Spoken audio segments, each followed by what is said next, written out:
10.3 Evolución posterior de la programación lógica.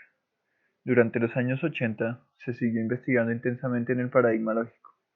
Hubo, por ejemplo, mucho interés en incorporar concurrencia y paralelismo en los lenguajes lógicos, dado que su modelo de ejecución consiste en esencia en una búsqueda dentro de un cierto espacio de soluciones. El paradigma ofrece muchas oportunidades para incorporar paralelismo sin necesidad de involucrar al programador en los detalles de bajo nivel de la sincronización y la comunicación entre procesos. Hay básicamente dos razones para incorporar concurrencia y paralelismo a un lenguaje lógico. Garantizar la completitud de la búsqueda. Cualquier estrategia de búsqueda en profundidad como la de Prolog es incompleta, ya que puede encontrar ramas infinitas de cómputo que le impidan alcanzar soluciones existentes más allá de dichas ramas. Si se lanzan en paralelo varios procesos de forma que se reparten entre ellos todo el espacio, alguno de ellos podría no terminar, pero si hay alguna solución, el proceso que la encontrase podría ordenar abortar los restantes y la búsqueda terminaría con éxito. Aumentar la eficiencia de la búsqueda. No solo el trabajo total de búsqueda se dividirá, en el caso peor, por el número de procesadores, sino que sería posible encontrar las soluciones existentes antes que con cualquier estrategia fija de exploración. Hubo varias propuestas de lenguajes con estos objetivos.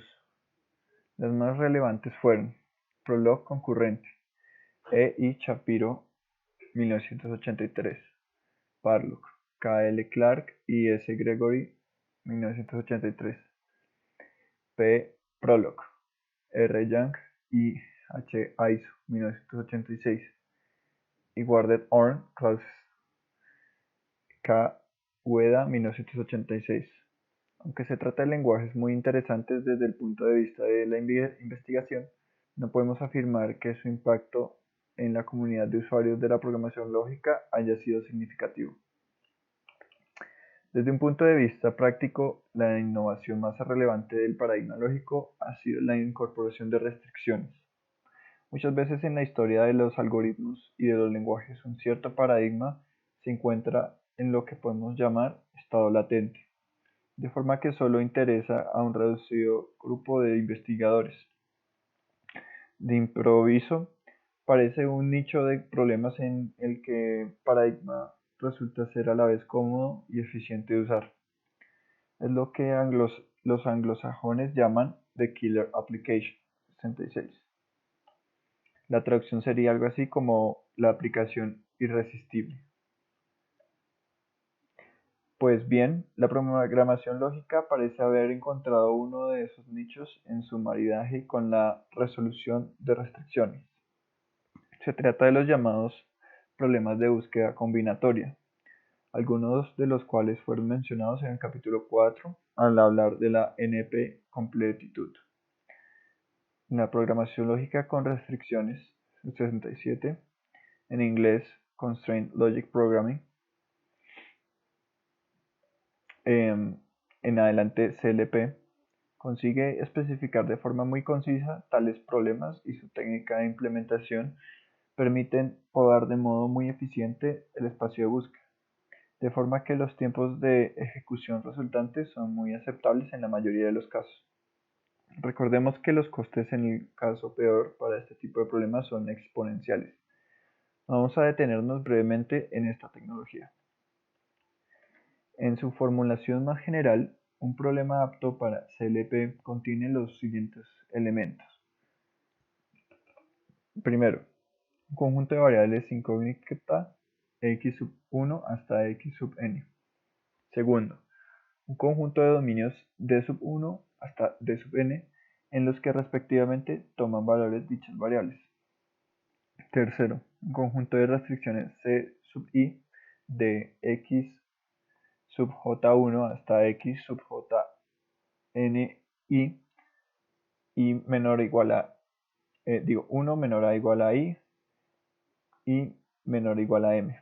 Cada restricción representa una relación entre los valores admisibles de las variables involucradas. Es decir, para todo i, c sub i contenido d sub j1 por hasta d sub jn i. La solución al problema viene dada por una asignación de valores a variables x1 igual a b sub 1 hasta x sub n igual a bn, tal que los valores pertenezcan a los dominios correspondientes y satisfagan todas las restricciones. A veces se busca una solución cualquiera, otras veces se buscan todas y otras se busca una que sea óptima en algún sentido. En este último caso, el programador ha de definir una función de coste, f de x sub 1 hasta x sub n, cuyo valor hay que hacer máximo o mínimo. Dos ejemplos de problemas pueden aclarar estas definiciones. El primero de ellos consiste en colocar n reinas en un tablero de ajedrez de tamaño n por n, de forma que no se den jaque entre ellas, es decir, no puede haber dos reinas en una misma fila, columna o diagonal del tablero. Si llamamos x sub i a la columna que ocupa la reina situada en la fila iésima, los elementos de este problema serían: primero, un conjunto de n variables x sub 1 hasta x sub n, que representan las columnas ocupadas por las n reinas. Segundo, los dominios son simples intervalos de enteros, d sub i, igual a 1 hasta n, del conjunto de 1 hasta n. Tercero, las restricciones se pueden expresar del siguiente modo: distintas, x sub 1 hasta x sub n, que expresa que las columnas de las n reinas han de ser diferentes.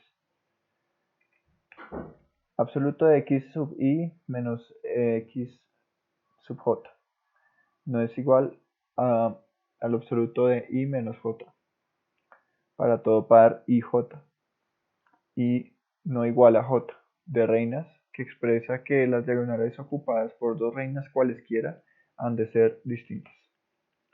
El segundo problema es la resolución de los populares sudoku, que aparecen con cierta frecuencia en los dominicales de la prensa.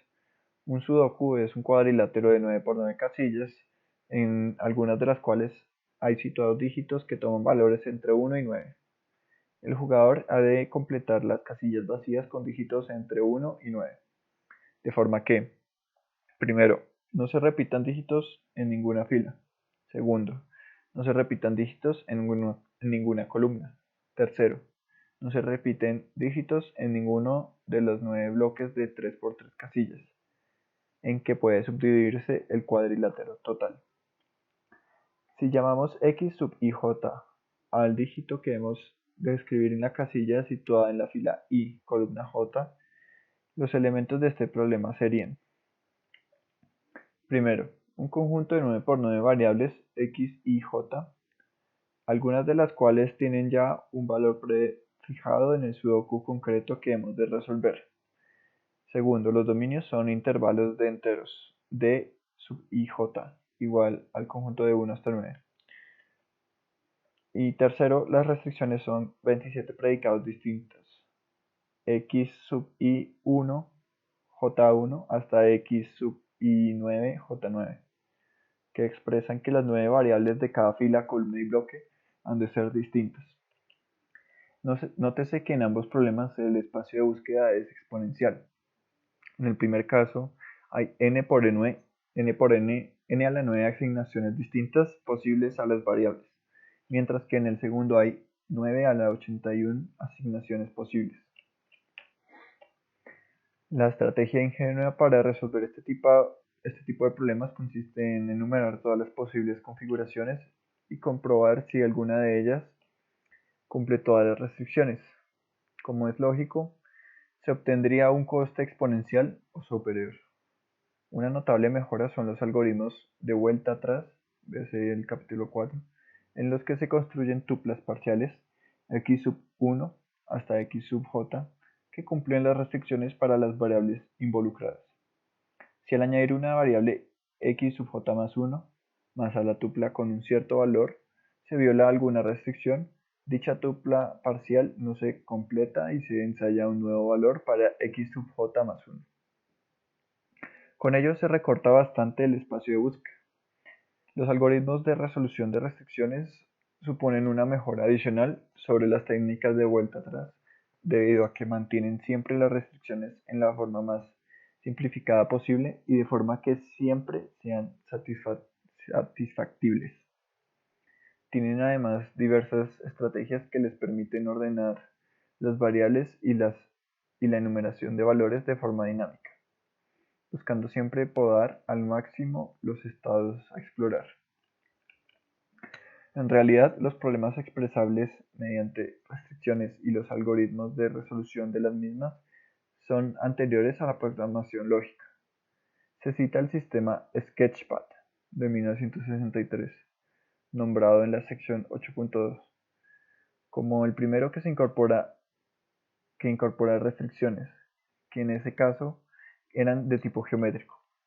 En la década de los 70 aparecieron sistemas más elaborados en el marco de la inteligencia artificial, tales como los lenguajes REF-ART 1970 y Constraints 1979. El nacimiento de la CLP se sitúa en un trabajo de los investigadores Joxan Jaffar y Joan-Louis Lasserre de la Universidad de Monza, Australia, realizado en 1987.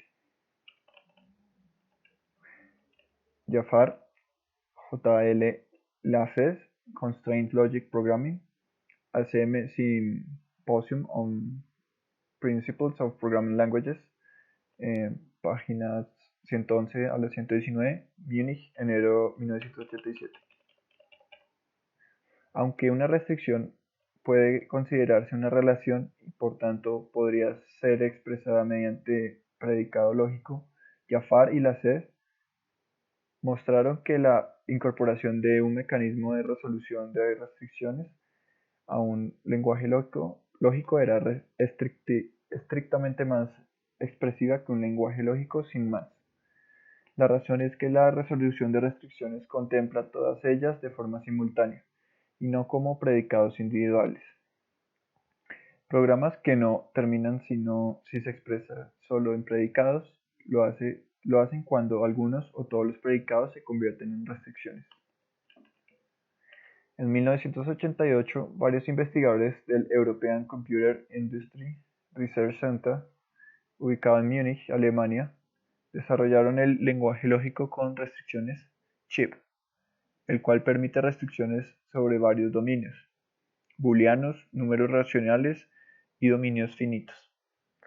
Los dominios finitos pueden ser asimilados fácilmente a subrangos finitos de los enteros. Este sistema tuvo una gran influencia sobre los lenguajes CLP posteriores. El propio Alain Colmereur presentó en 1990 su Prolog 3, que permitía restricciones sobre booleanos, números racionales y cadenas de caracteres. En 1992, el equipo de Jaffar desarrolló el lenguaje CLP-R, en el que los dominios de las restricciones eran los números reales. Los restringidos a dominios finitos pueden resolver una amplia gama de problemas y dieron lugar a una familia de lenguajes conocidos como CLP-FD, donde las siglas FD significan Finite Domains. Daniel Díaz y Philippe Codogna, investigadores franceses del INRIA 69, Institut National de Recherche en Informatique et en Automatique, propusieron en 1993 una modificación de la máquina abstracta de Born para incorporar en ella restricciones sobre dominios finitos. A partir de este trabajo, numerosos compiladores de Prolog fueron extendidos con dominios finitos. El lenguaje que actualmente es puntero en cuanto a la incorporación de restricciones es Sixtus Prolog, desarrollado por el Sweden Institute of Computer Science, un instituto de investigación sin ánimo de lucro formado por un consorcio de empresas y financiado parcialmente por el gobierno sueco. En la década de los 90 se han multiplicado las aplicaciones en las que los lenguajes CLP se han utilizado con éxito. Se han aplicado a problemas tan dispares como el análisis y la síntesis de circuitos electrónicos, el diseño de estrategias óptimas para la compra-venta de opciones en bolsa, la asignación automática